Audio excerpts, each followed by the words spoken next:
ભાજપે નમતું મૂકી દીધું. કોંગ્રેસે જે પરિસ્થિતિ કરી હતી એનો સામનો કોંગ્રેસના મતમાં જોવા મળી રહ્યો છે.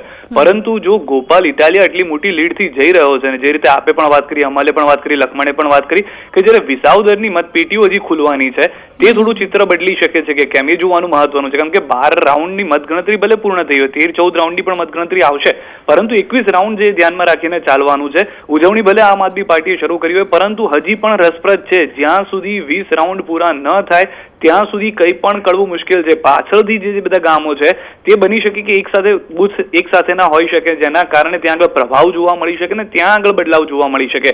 એટલે હજી થોડુંક એવું વહેલું છે, પરંતુ ચોક્કસથી ગોપાલ ઇટાલિયા માટે એક મોટા સમાચાર એ છે કે લીડ મોટી છે. હજી જયેશભાઈ રાદડિયાએ જે પ્રચાર કર્યો છે, કિરણ પટેલે જે પ્રચાર કર્યો, એ તમામ જે ગામો છે તે આવવાના બાકી છે, વિસાવદર આવવાનું બાકી છે.